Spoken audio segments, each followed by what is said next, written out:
Hello, Putnam. We're back with another episode of TBN 10. We've got plenty of stories this week, so let's get right into it. I'm your host, Charles. And I'm your host, Quinn. And this is TBN 10. Hey, Quinn, do you remember playing your class dues last year? Oh, yeah. I had to make sure I didn't miss out on anything important. Seniors, juniors, even freshmen. This one's for all of you. Let's take a look at why class dues really matter.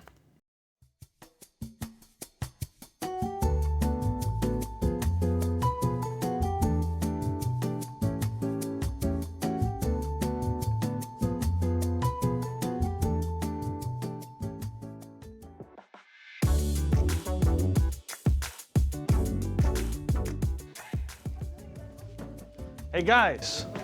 Yo, where you been at? I just paid my class dues. Really? Oh. It was only $125 since I paid it before Christmas, so I saved 25 bucks. Oh my god. Oh my god, really? What? So what's in the bag? The whole lot got paid for. I even got my diploma printed. Oh my Look at this God. nice material, and look at that nice font right there. That's I nice. want one. Oh, this is nice. What else came in the bag? It also paid for our cap Let's and take a gown, look at this. and I got these cool looking ropes. Wow. Oh, that looks nice. Now look at this, look at this. Yo, we should pay our class dues. Let's do it right now. Let's go. You should pay your class dues too. Head down to the main office, and remember, we accept cash only. Guess who paid their class dues? And I saved my $25 because I got it before Christmas. Next, one night a year where your parents walk through your schedule like they're students. Yep, you guessed it. Open house is right around the corner. We talked to a few teachers about what they're looking forward to this year. Here's what they had to say. Did you know open house is right around the corner? Are you going? We sat down with some administrators and teachers to help you get more info about it. What important things should students know before coming to open house? Before coming to open house, students should be willing to bring their parents to all of their teachers, and it runs from 5:30 to 7:30, so you can come within any point in that window, and teachers are just super excited to meet their families. I believe they'll also have like some tables down in the lobby for like support services and stuff like that. So we this year are trying to have open house more accessible for every 12th grader. So in the past it's just been, getting to know teachers, but this year we want to really make it an event where they can prepare for college and career readiness, and we're really trying to get all parents to attend as well. Why should people come to open house? I think it's great to have students and parents on the same page. Typically teachers will have, I know me as a vocational teacher, I typically put out my syllabus so parents can see what the classroom entails. I give them a tour of the classroom, things to note for students and parents. I'd like them to know that it's not a one-on-one parent-teacher conference. It's more of explaining to the parents what their students are going to be going through on a regular basis and how their education here in the classroom is going to benefit them in their future. It's definitely a great benefit for parents and students to see. Those that know me well, I believe in communication, so I just want to make sure that all families and guardians are on the same page as the students. What kind of tables are going to be there? Sure, so Gear Up is going to be there, having a table, and they are there to support from the beginning of the college process until the end, so they help get you ready for your applications, they can help with FAFSA information, they help you through the process, so actually once you get your recognition letters or your acceptance letters, they can help you navigate financial aid decisions and then be there until you start college. The financial aid advisors will also be there at that table. Found out today as well, some more rigorous schools that have lower acceptance rates, there is an addition to the financial aid form that you have to fill out, and so the financial aid advisors can also help with that. We're also just going to have information about senior events, prom and homecoming, and you'll also have the opportunity to pay your senior dues that night as well. How does open house benefit students and parents? So open house is really beneficial to both students and their families because they really get to see what happens in their child's education, and they can see all of the cool things that we do here, but also they kind of just get to feel like these are the people that their children spend pretty much all day with. And I think it can help families feel more comfortable and can feel more confident in their child's education. So don't forget, open house is on October 21st, 5:30 to 7:30. So why not bring your families in, talk to your teachers, advisors, and visit some tables. Now this next one's got me excited because who doesn't love a good pop-up shop? It's local, limited, and designed by the students. We interrupt this program to bring you a special report. Do you have art, crafts, merchandise you want to sell? Well, here's a perfect opportunity for you. The Putnam Pop-Up Shop is going to be held here in the Putnam Cafeteria October 18th from 9 a.m. to 12:30 p.m. If you want to show support to the class of 2026, you can become a vendor today. If interested in becoming a vendor, email Miss Denico, $10 for students and $30 for adults. We hope to see you there. Now for a topic that some of you may not have heard about, Skills USA. Whether it's building, styling, coding, you name it, they're doing it. We stopped by and interviewed the Putnam Skills USA advisors. Hello everyone, I'm Alex from TBN 10, and I got a question for you. Do you know what Skills USA is? Or if you don't, you're in luck, because today we sat down and interviewed the advisors of Skills USA. So, let's hear about it now. My name is Mr. Marrero. Warren Schoonover, an instructor for robotics and automation technology. I'm an HVAC instructor and an advisor for Skills USA.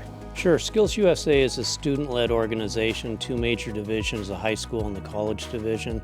It is very beneficial. It's designed to develop young leadership skills for our high school students and leading by example. You get to compete with students from other vocational schools.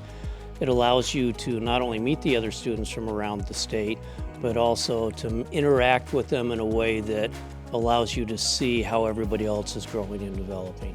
It is a way also for students to showcase their skills that they're learning in shops. It allows you to realize, what do you need to work on? What are you good at? The competitions have different levels. We have the district competition that normally involves a test that the students will complete. It deals with Skills USA knowledge as well as your shop content area and some safety questions.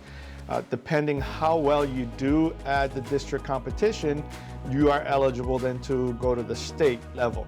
At the state level, it's mostly a hands-on for a lot of the competitions, so you actually will have to build something that you would probably typically do in your shop. And that's the sort of stuff that'll help you get ready for industry, so that when you go into it, I've dealt with this stuff before, I know how to power through this, I need to do some research, and then you move forward. In most of our competitions, you're going from 8 or 8:30 until 3:30 or 4 in the afternoon. It's a long day and you're busy almost all day. To be part of the Skills USA team, they basically just have to come into one of our meetings, whether most of the time it's on Thursdays after school, and there's a sheet to sign up and you are welcome. It really is pretty cool. And the reason I'm so much in favor of it is I see what it does for our students. Be involved, do community service, be involved in making the school better and leading by example. Wow, Skills USA sounds like so much fun. If I were you, I wouldn't want to miss it. But that's all I have for you today, so back to you guys. And before we wrap up, we've got a special moment from a group that always brings the positivity. Our amazing Transition Academy students wanted to share a message with the school community. And trust me, it's going to make your day. Hi, I'm Hassan. I hope you guys are having a blast. Remember, you might not know what is happening in someone's life. So, do your part and lend someone a hand. You never know how much you might need it. With the freshman one-day exploratory coming to an end in a few weeks, we sat down with Mr. Struthers to find out what their next steps are with their one-week exploratory process. Welcome back to TBN 10. I'm Leah, and I'm here with Dr. Struthers. Yes. Hello. So, Yes, freshman ma'am. exploratory. Yes, freshman How is exploratory. it? Freshman exploratory is actually going very well. There's a few changes this year. We've actually increased our points from when you came on at 13 points. We moved it to 21 points and added a few different categories to allow students and teachers to really reflect how students are doing in the shops. Okay. What can the freshmen expect in the next 2 weeks? So over the next 2 to 3 weeks, they've got 9 shops left, 9 shops that they'll be visiting. So the one day will end on October 31st. In that last shop week, they're going to receive a link which will give them an opportunity to choose their shops, their top shops, their number 1 through their number 20. We take all of their wants and we take all their points, we throw it into a system, and it kind of tells us what their number 1, 2, and 3 are going to be.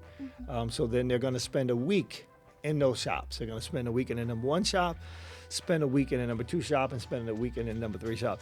That really gives students an opportunity to really get a feel for the shop, to really see if this is the shop that I want to be in. Sometimes the shop that you thought was your number 2 is now your number 1 because it looked good for that one day. You thought it was pretty good, but you realize your number 2 or your number 1 or number 3 is actually a better choice, or none of them. Once that whole process is over, we'll add up all the points, and then we will have do the same thing all over again. We'll give them the number 1 shop. We'll have a celebration.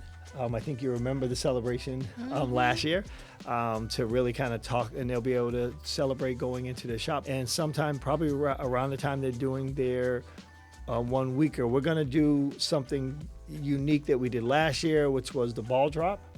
And it's more of a visual opportunity for the kids to really see how shops go, how the shops fill up.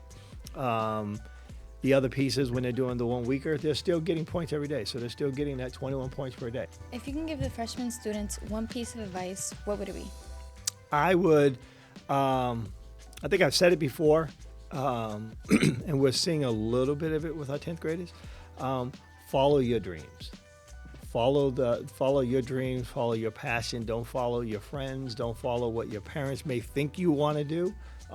Follow what you want to do, because I tell them all the time, spending 3.5 years in a shop that you don't want to be in is the equivalent of you followed somebody else's dream, now you woke up in a nightmare. I follow your dreams. And if you follow your dreams and do the things that are part of your passion, this next 3.5 years after this process ends will be the best time.